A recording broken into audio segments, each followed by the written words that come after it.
ஆண்டவரும் இரட்சகருமாகிய இயேசு கிறிஸ்துவின் ஒப்பற்ற நாமத்தில் அக்டோபர் மாதத்தின் இந்த முதல் நாளிலே இன்றைய தேவனுடைய வார்த்தைக்கு உங்களை அன்போடு கூட வாழ்த்துகிறேன், வரவேற்கிறேன்.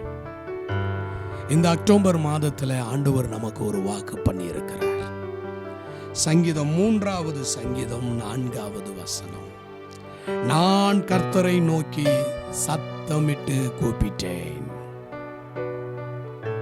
எனக்கு செவி கொடுத்தார். ஆண்டவருடைய நாமத்துக்கு மகிமை உண்டாகட்டும்.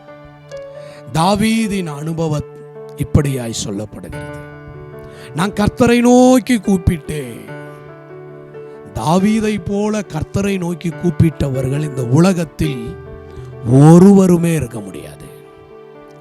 தாவீது தன்னுடைய சங்கீதத்தில் எழுதுகிறார், அந்தி சந்தி மதியான வேளைகளில் நான் கர்த்தரை நோக்கி கூப்பிட்டேன்.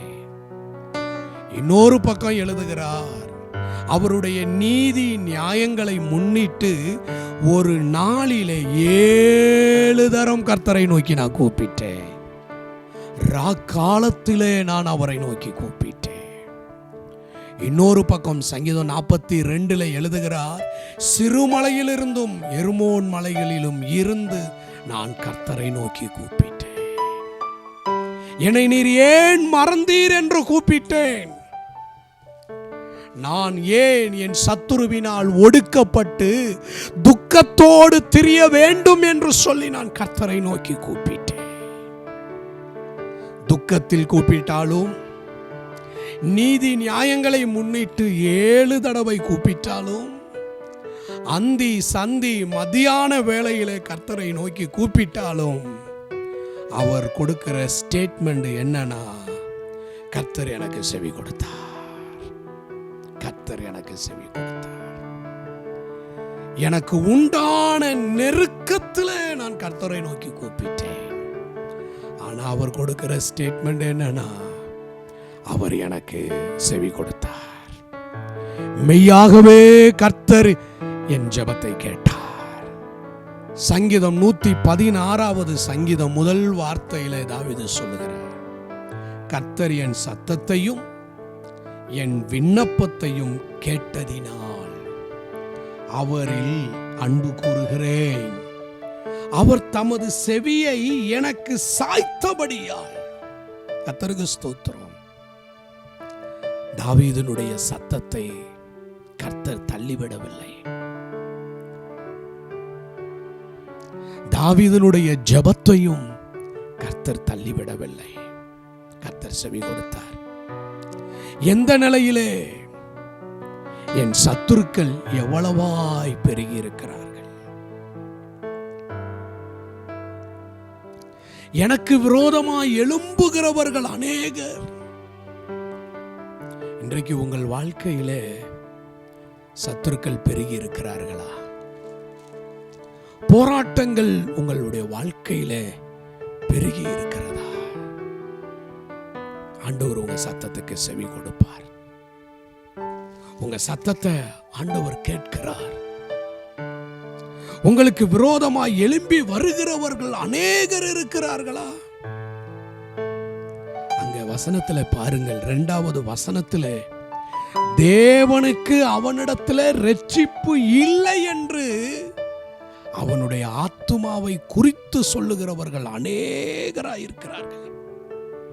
தாவீதை சுற்றிலும் இருந்தவர்கள், உனக்கு இரட்சிப்பு இல்லை, உனக்கு விடுதலை இல்லை, சவுலினுடைய இரத்த பழியை கர்த்தர் உன்கிட்ட கேட்கிறார்னு சொல்லி சீமேயி என்கின்ற ஒரு மனிதன் தூஷித்து கொண்டு கற்களை எரிந்து கொண்டே வருகிறான். ஆனால் ஆண்டவருடைய வார்த்தை என்ன சொல்லுகிறது? தாவீது என்ன சொல்லுகிறான்? நான் கர்த்தரை நோக்கி எப்படி கூப்பிட்டேன்? சத்தமிட்டு கூப்பிட்டேன். ஒரு அவசரம், ஒரு நிர்கதியான நிலை, ஒரு அவசரமான சூழ்நிலைக்குள் அவன் கர்த்தரை நோக்கி கூப்பிடுறான். சத்தமிட்டு கூப்பிட்டேன், என் முழு இருதயத்தோட கூப்பிட்டேன். என் முழு பலத்தோட நான் கர்த்தரை நோக்கி கூப்பிட்டேன். கர்த்தாவே, என் சத்துருக்கள் எவ்வளவாக பெருகி இருக்கிறார்கள், எனக்கு இரட்சிப்பு இல்லை என்று சொல்லுகிறார்கள். எனக்கு விரோதமாக எழும்பி இருக்கிறவர்கள் அநேகர். ஆனால் நடந்தது என்ன? ஆண்டவருடைய வார்த்தை சொல்லுகிறது, கர்த்தர் செவி கொடுத்தார். இன்றைக்கு அநேக பிரச்சனைக்குள், அநேக போராட்டங்களுக்குள்ளே நீங்கள் மாட்டிக்கொண்டு இருக்கிறீர்களா? உங்களுக்கு விரோதமாய் அநேகர் எழும்புகிறார்களா? கர்த்தரை நோக்கி கூப்பிடுங்கள். கர்த்தருடைய நாமத்தை கூப்பிடுங்கள். நீங்கள் இருக்கிற இடத்தில் இருந்து கர்த்தரை நோக்கி கூப்பிடுங்கள். உங்கள் பலனை எல்லாம் திரட்டி கொண்டு கர்த்தரை நோக்கி நீங்கள் கூப்பிடுங்கள். கர்த்தர் உங்களுக்கு செவி கொடுப்பார். ஒரு விடுதலையை நீங்கள் பார்ப்பீர்கள். ஒரு விடுதலையை நீங்கள் உங்கள் வாழ்க்கையில அனுபவிக்க போகிறீர்கள். தீமையை கண்ட இடத்துல ஒரு நன்மையை இந்த அக்டோபர் மாதத்துல நீங்கள் அனுபவிக்க போகிறீர்கள். சிறுமையை கண்ட இடத்துல நீங்கள் ஸ்தோத்திரம், சாம்பலை கண்ட இடத்துல, துக்கத்தையும் துயரத்தையும் கண்ட இடத்துல சிங்காரத்தை நீங்கள் காண போகிறீர்கள். ஆண்டவர் உங்களுக்கு செய்வார். தாவீது சொல்றான், கர்த்தரை நோக்கி சத்தமிட்டு கூப்பிட்டேன், அவர் எனக்கு செவி கொடுத்தார். அடுத்த வார்த்தை என்ன தெரியுமா சொல்றான்? கர்த்தருக்கு ஸ்தோத்திரம், நான் படுத்து நித்திரை செய்வேன். அப்ப என்ன அர்த்தம்? என் ஜெபம் கேட்கப்பட்டுருச்சு. என் ஜெபம் கேட்கப்பட்டுருச்சு. பிரச்சனை இருந்தா நித்திரை செய்ய முடியாது. பிரச்சனைக்குள்ள மாட்டிக்கிட்டு இருக்கிற ஒரு மனிதனுடைய சரீரம் உறங்காது. தூக்கம் வரும், தூங்க முடியாது, தூக்கம் வராது. தூங்க முயற்சி எடுத்தாலும் தூங்க முடியாது. ஆனா தாவீது சொல்றான், நான் படுத்து நித்திரை செய்தேன், விழித்து கொண்டேன், கர்த்தர் என்னை தாங்குகிறார். அப்ப என்ன? என் ஜெபம் கேட்கப்பட்டுருச்சு. என் ஜெபத்தை கர்த்தர் கேட்டுட்டார். எனக்கு ஒரு இளைப்பாறுதலை தந்துட்டாரு. எனக்கு ஒரு ஆறுதலை தந்துட்டாரு. இந்த நாட்கள் ஆண்டவர் உங்க ஜெபத்துக்கு ஒரு இளைப்பாறுதலை தருவார். நீங்க படுத்து நித்திரை செய்வீர்கள், கர்த்தர் உங்களை தாங்குவார். கர்த்தருக்கு ஸ்தோத்திரம். வேதத்துல லூக்கா 18வது அதிகாரத்துல பர்த்திமு குருடன் ஒருவன், தாவீதின் குமாரனே எனக்கு இறங்கும், ஆண்டவரை நோக்கி கூப்பிட்டான். அங்கே அநேக ஜனங்கள் நடக்கிற சத்தத்தின் நடுவிலே வருகிறது யார் என்று அறிந்துதான் அவன் கூப்பிட்டான். அத்தனை ஜனங்கள் நடுவில் சத்தத்திலையும் தாவீதின் குமாரனே எனக்கு இறங்கும் என்று கூப்பிட்ட அந்த குருடனுடைய சத்தத்தை கேட்டு இயேசு நின்றார்.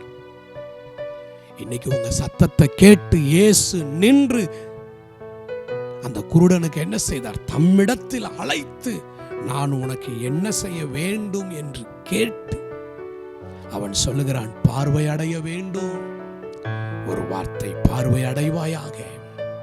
அவன் விண்ணப்பம் பார்வை அடைய வேண்டும். அதை ஆண்டவர் அவனுக்கு தந்தார். இருளுக்குள் இருந்தவன், இருளிலே தன் வாழ்வை கழித்தவன் இப்பொழுது வெளிச்சத்திற்கு வந்து விட்டான்.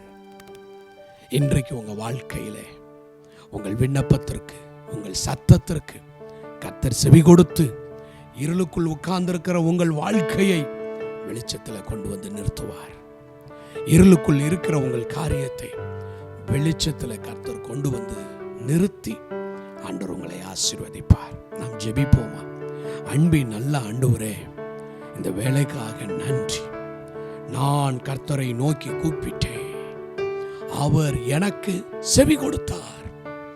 இந்த வார்த்தையின்படி இன்றைக்கு இந்த வார்த்தையை கேட்ட அத்தனை பேருடைய வாழ்க்கையிலையும் கர்த்தர் செவி கொடுத்து ஆண்டவரே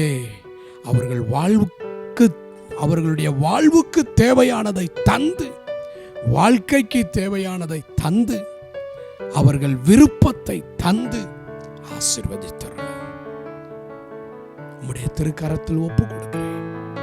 நன்மையால் நிறைத்தரலாம். இயேசு கிறிஸ்துவின் நாமத்தில் பிதாவே, ஆமென், ஆமென். God bless you. கர்த்தர் உங்களை ஆசீர்வதிப்பார்.